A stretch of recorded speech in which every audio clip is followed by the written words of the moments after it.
Bismillahirrahmanirrahim. Teman-teman yang dirahmati Allah Subhanahu wa taala, tadi kita membahas tentang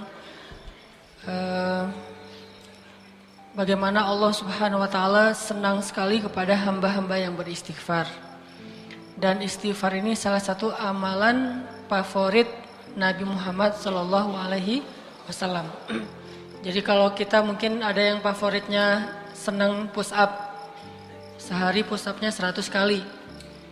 Gak pernah ketinggalan, setiap hari 100 kali. Sampai ngebentuk gitu ya. Maka Nabi Muhammad SAW sehari beristighfar 70 atau 100 kali. Itu favorit Nabi banget. Jadi selain kita punya kegiatan rutin, punya hobi untuk olahraga, coba juga kita riyadhah batin, olahragakan hati kita dengan istighfar. Dan kalau dilakukan secara terus-menerus, itu hasilnya luar biasa. Kapan ketahuan? Nanti kalau kita lagi butuh sesuatu kepada Allah Subhanahu wa taala.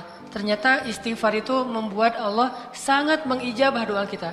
Sampai kadang-kadang mustahil diijabah, mustahil terwujud, tapi Allah wujudkan. Karena idza arada syai'an ay yaqula lahu kun fayakun. Sama kayak orang yang rajin push up. Kapan ketahuannya? Nanti pas dia lagi belanja sama istrinya ketahuan. Wes hasil push up teh. Mah lagi aja gak apa-apa. Pak ini udah berat banget. Gak apa-apa kan push up setiap hari. Bawain barang istri ya. Walaupun sunnahnya nih insert dikit. Sunnah dalam belanja di pasar itu bawa barang sendiri-sendiri. Nabi itu gak suka menitipkan barang belanjaan beliau kepada orang lain. Dan ternyata hikmahnya apa? Biar ketahuan kalau kita belanjanya udah banyak. Bayangin kalau kita belanja, terus belanjaan kita dititipkan kepada orang lain. Supir kita mungkin, atau asisten rumah tangga, atau kepada suami, atau kepada istri. Nggak ketahuan kalau kita udah belanja banyak. Nah, jadi gara-gara kita rajin push up, nanti ketika ada masalah, manfaat tuh. Ban mobil kempes, ngedorong ya. Atau ganti ban mobil juga kan, cowok sejati mah kan harus minta ganti ban mobil. Masa pas ban mobil kempes nelpon misalnya asuransi apa datang, itu agak kurang keren sih. Walaupun mudah. Jadi yang keren itu justru jangan mudah-mudah amat. Persulitlah hidup kalian supaya keren. Demi mencari keren, pencitraan, jadi cari masalah. Ketahuanlah orang yang rajin olahraga, orang yang rajin tilawah Al-Quran, orang yang rajin tahajud, orang yang rajin puasa, suatu saat nanti itu pasti akan ada hasilnya ketika dalam kondisi-kondisi tertentu. Begitu juga istighfar. Jadikan istighfar itu kayak hobi kita, seperti kita push up. Setiap hari istighfar. Minimal banget 100 kali, karena Nabi aja yang dosanya bukan dosa besar, cuman Nabi beristighfar atas pasti karena beliau sebagai manusia biasa hamba Allah, mungkin kesalahan beliau itu bukan berbuat dosa, bukan bermaksiat, tapi kesalahan beliau itu adalah belum memenuhi hak Allah Subhanahu wa taala. Itu aja 100 kali istighfar. Gimana kita yang dosanya itu banyak banget. Saya pengen sharing satu kisah yang mungkin teman-teman pernah dengar. Kisah tentang seorang ulama yang bernama Imam Ahmad. Imam Ahmad itu muridnya siapa? Murid gurunya yaitu Imam Asy-Syafi'i. Imam Ahmad itu menghafal hadis alfi hadisan, 1.000.000 hadis. Jadi Imam Ahmad itu menghafal 1.000.000 hadis. Dan sama dengan kita. Di antara hadis 1.000.000 itu ada yang kita sama menghafal dengan Imam Ahmad, yaitu innamal a'malu binniyat. Sama dengan Imam Ahmad. Hadis pertama. Tapi nggak sampai 1.000.000. Imam Syafi'inya aja sampai kagum banget sama Imam Ahmad. Saking menghafal 1.000.000 hadis. Dianggap sebagai ulama hadis. Suatu hari Imam Ahmad itu tinggal di Baghdad dan beliau bilang, kenapa ya saya kok pengen banget ke Basrah. Padahal beliau tuh nggak kenal siapapun di Basrah. Baghdad Basrah itu lumayan beda provinsi. Saya kepengen banget ke Basrah. Udah lama pengen ke Basrah. Cuman di sana beliau nggak kenal siapapun, tidak ada niat ketemu siapa-siapa, tidak ada janji dengan siapa-siapa, tidak ada urusan apapun. Cuman nggak tahu, pengen aja ke Basrah.